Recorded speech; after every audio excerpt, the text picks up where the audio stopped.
basically are for, well, it's based on this one CD actually. I actually have a very huge chunk of the CD I'm going to show you, but...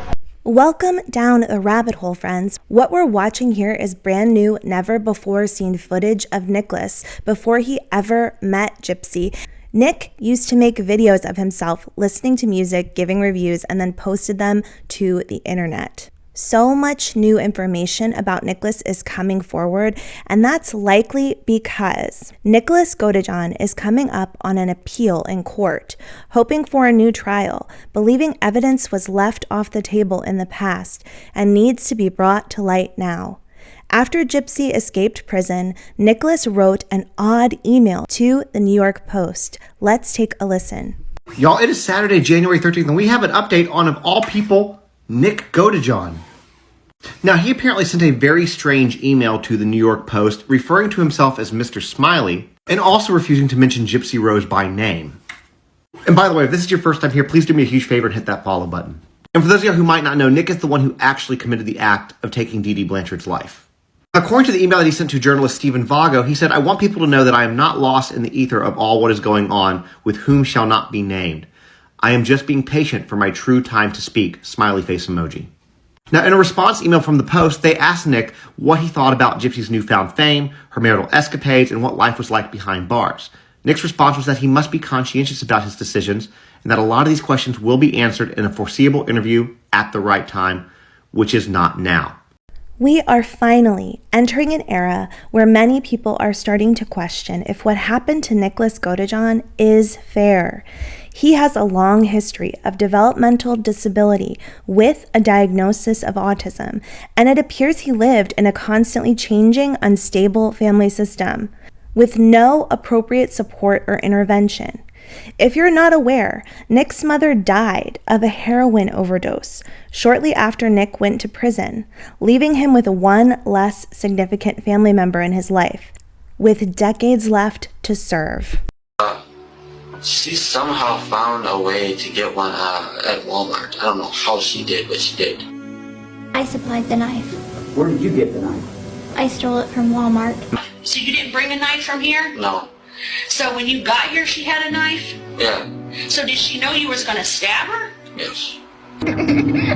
Okay, let me break in here real quick and let you know that the video we're about to see was taken by Gypsy. I've never seen it before. On her phone in the hotel room directly after Nick committed the crime.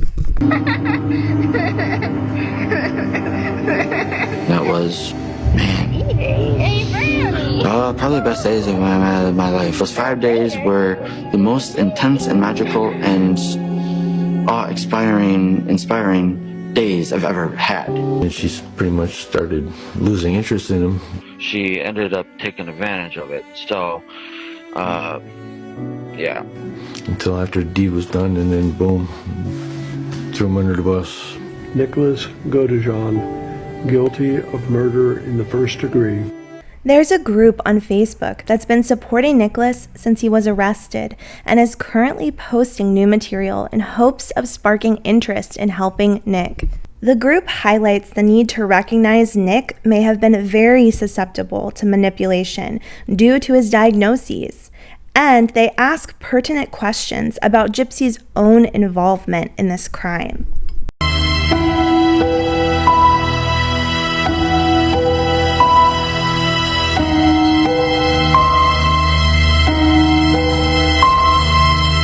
With this video, Nick's supporters point out that Gypsy intentionally coached Nick on how she wanted him to commit the murder of her mother.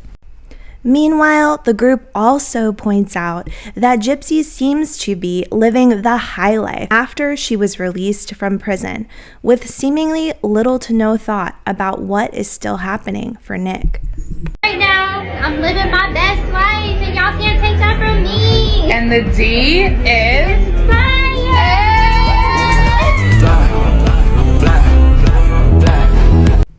Okay, then one of the newest allegations that this support group is looking into has to do with someone from Gypsy's past. His name is Daniel Glidewell. All right, there are several sites and TikTok accounts, all kinds of different people who are trying to figure out what's going on with Dan. Many of these people are of the belief that Nick may have been less involved with these murders than originally assumed, or that Dan Glidewell was another piece of the puzzle when it comes to Gypsy's manipulation of Nick. Here's some information that the local police department obtained about Dan following the murder. Daniel Glidewell, he met Gypsy at a Comic-Con convention. Glidewell kept in touch with Gypsy via video chat. He says that Gypsy told him her mother made her stay in a wheelchair and had unnecessary medical treatment. He says that their relationship developed from friendship to a sexual relationship. They would send explicit videos to each other. He discusses how they role-played occasionally. He referred to Gypsy as being shy and timid. He says he developed a taste of power exchange role-playing from her.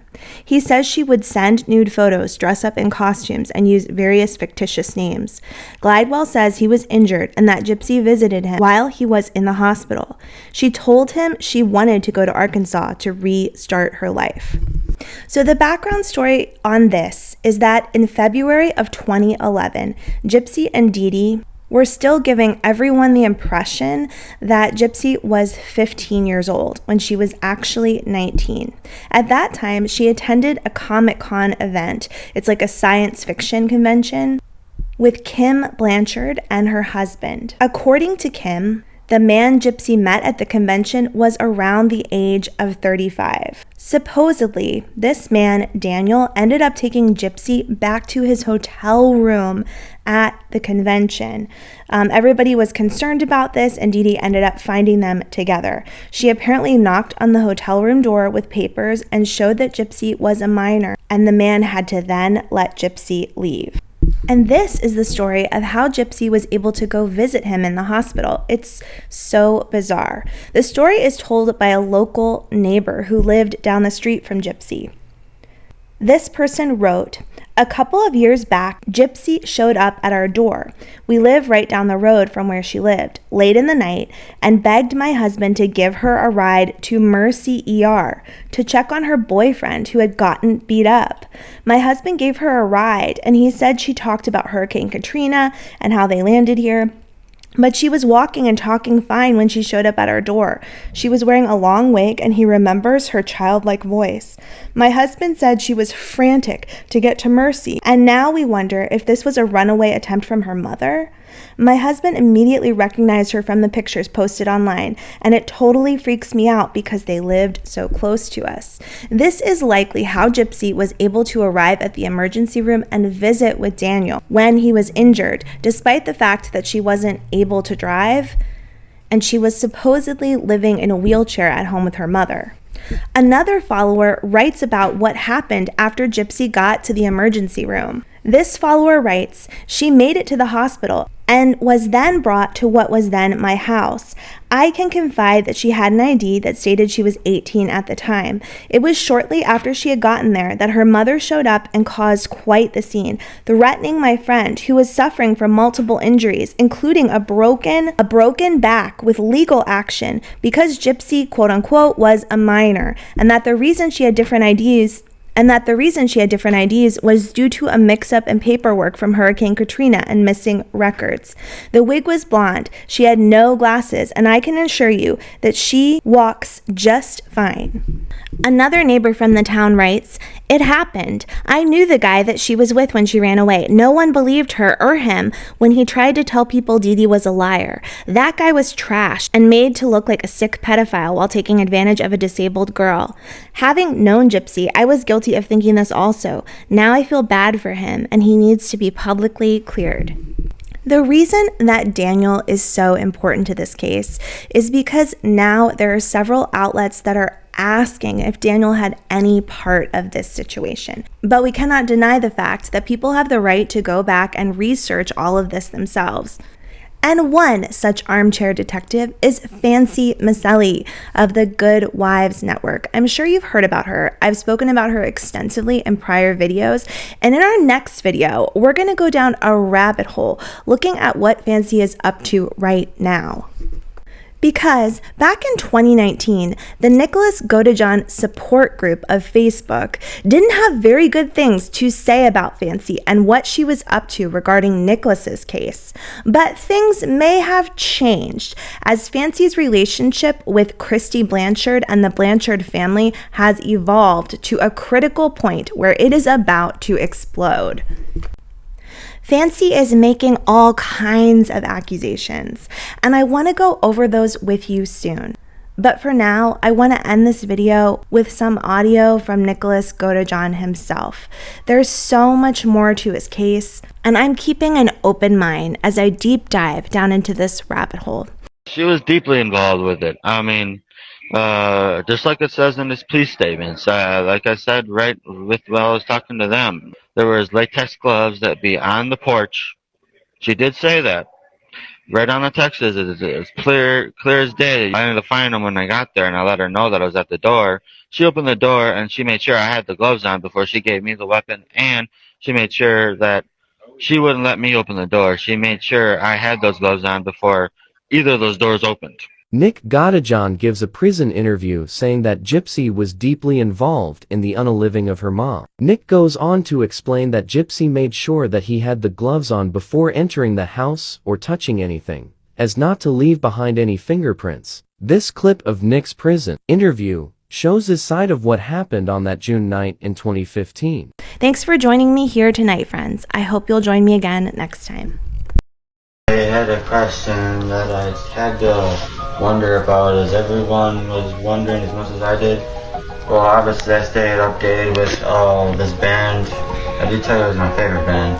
I'm just basically doing 2 videos that basically are for, well,